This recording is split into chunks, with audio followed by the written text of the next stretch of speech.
You're listening to Inclusive AF with Jackye Clayton and Katee Van Horn. Hello, hello, hello. Hi, Jacqueline. That's my favorite part of the Inclusive AF podcast. I hope it doesn't get on anybody's nerves. Hi, Katee. How are you? You mean other than mine? No, I'm just kidding. Yeah. Other I'm than your hello, joking. hello, hello. Yeah, hello, hello, hello. Yeah.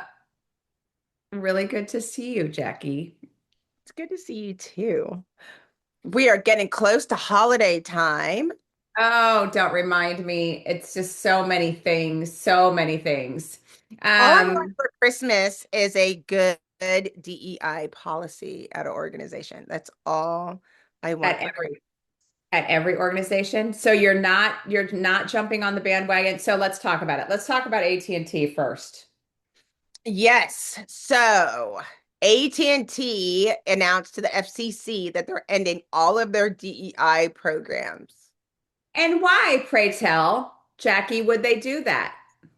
I think it's a strategic move because they want to get spectrum, and that goes through the FCC. And in order to do that, you have to go through the government. And in order to do that, you have to renounce DEI policies. This is money, honey. Money, money, money, money. The answer is plain and simple money.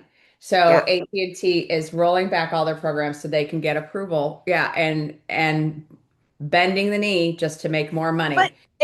I mean, we've always known about the world of capitalism, and it's easy to be like, we see a lot of millennials that are like, I just hate capitalism and the way that it works, and people trying Yeah, to poo-poo it away. But really, this stuff used to happen in back rooms, but it is happening front and 100%. center. It Yes. is going to, I don't know at what point or when, but all of these things are going to bounce back in the face of these executives. I think that's part of the reason. It's money for the organization, but then money for people who hold these beliefs to make as much as they can before they get forced back underground and not hired and quiet, and people are looking for the backlash because it will, it's going to swing in my, write it down, so far in the other way. I just hope that people aren't so radicalized where things like it's going to be illegal or something crazy. Right. Right. And I think that's the thing is that there is going to be some sort of reckoning yet again. And I think we're in a reckoning where, people feel like it went too far to the left and now it's going so far to the right that it's like, we're rolling it back to the 1950s where, we don't care about the environment, we don't care about people, we don't care about anything other than money. I think there's a balance between capitalism and doing what's right, which leads us to a Texas. term you just taught me Oh, today. wait, there's Oh, more. but wait, there's Wait, more. there's more. I live in Texas, and in Texas, they just removed women and minority-owned businesses from their historically underutilized business program. And as of December 2nd, the program's rebranded just to support only disabled veterans. Okay. So, if you want to be included in the ecosystem of business in the state of Texas, the only ones that are going to be benefited from the government programs are disabled veterans. And which is not only like the way that it worked within HR, like not protected. I don't know how they're going to do disabled veterans. In some, it is just having a disability, and then others, it's when you are disabled during wartime, which is a whole different Right. thing, because right now, as we know, what's going on with Venezuela and all the bombs of the drug people, they aren't considered disabled if they don't have the like, it's not happening during wartime. So by this not being a war and not doing, like, I Yeah. don't know if people understand that these phrases and terms that are going on are really important, um on how it has that. So that happened in Texas. And the question then becomes, under all of this stress and shifting roles and uncertainty, is this, now we can get to that fancy word that we just started talking about with organizations, the new corporate Wait, wait, don't say it yet. Don't say it yet. I'm not gonna We're, say it. I'm we're, not gonna say it. we're burying the lead because I want to talk more about this. Burying the lead. We want to talk more about this, Yeah, so I think everyone knows, or if people don't know, they should know that veteran status, as you just mentioned, there's different levels of veteran status.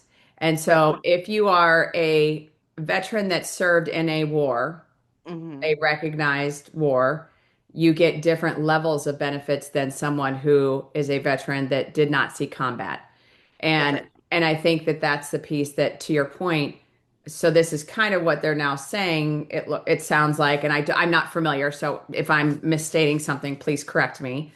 Mhm. Um, but it sounds like they're doing a similar thing. But the fact that they are not acknowledging women-owned businesses, or Right.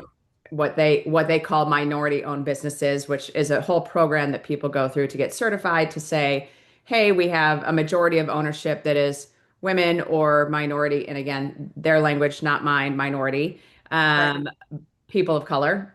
This is something that is so unsettling because Right. it's yet one more thing, it's one more way that we can not support and not help and not consider people that have been historically marginalized, or I won't even say historic, that are marginalized today, That's right. um, people that are just trying to make ends meet and have their own business and do the right thing and follow the rules and all of these things. And so it's another brick in the wall, if you will, of how the government is trying to build against people and women and people of color specifically. So and the veteran status, keep in mind. So there's two different, you can be a veteran, but in order to be, and you can be a disabled veteran without being a service disabled veteran. Yes. So they are saying like, so an example is like if you have PTSD because had something in the military, your status, there's a 0 to 100% of the rating of disability that only comes from the VA. So in order to be like a service disabled veteran, they had a disability that was caused or worsened by combat. So take out, so let's just say someone was in Desert Storm, and now a lot of people that were our age were in Desert Storm. We're Gen Xers, and now they have chronic headaches. Well, it could be because of something that happened in Desert Storm, but you would have to go to the VA and they would have to prove that this was because of something Mhm. that happened 20 or 30 years ago. And they get to determine if you are a service disabled veteran because of something that's happened all those years ago. And again, it's tied into the system. You can't go to your doctor and their doctor says, oh, it's probably because of that, right? It has to be during your service. And what is frustrating is that so many things happen as a result long term after your service as a result of your service, right? Like I'm thinking of, you may have PTSD. That's something we can tie to your service. If you ran and tripped on a log because you were scared because of PTSD, that would be more difficult to prove. And so Right. we're talking about money and benefits that are coming from the same system that are trying to oppress you Yeah. in the first place. So it is interesting that we have, how that is going to come out later. That's the state of Texas. I'm sure other people would be following that. And it's important to look at the definition because it's only certain government contracts, right? Before, you used to be able, you were a woman or you're a person of color, and that's all it was. Now, in order to be a disabled veteran owned business, it's only for certain government contracts, not all of them. And so you will start hearing a distinction between veteran owned business or service disabled veteran owned business. And it'll be interesting to see how other people follow suit in the next couple of years. Months, days. Yeah. Yeah, I don't know what's I going mean, to happen next week. right. But I I think don't. it's I mean, interesting, like it, like that, like your example of Desert Storm. I think it's so similar.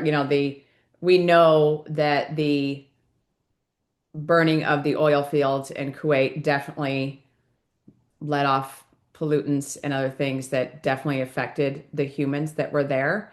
right. It reminds me similar, and you and I are old enough to remember this, like the all of the issues with Agent Orange That's right. and our uncles that served in the Vietnam War, and how that impacted them and continues to impact them. We also, like, we can go to 9/11 and the impacts on the firefighters and other.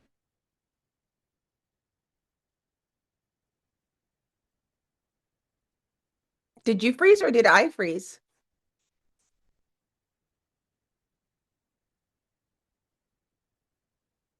You look frozen to me. I don't know where we broke. Okay, I think we are back, folks. Sorry for that little blip. Um, So I think the issue is that it's going to be an ongoing conversation, like you said, of each state deciding do they want to follow suit like Texas is doing. But let's shift now to our new word of the day. Yes. The new word of the day is, do you want to say it? Is it you? Is it you?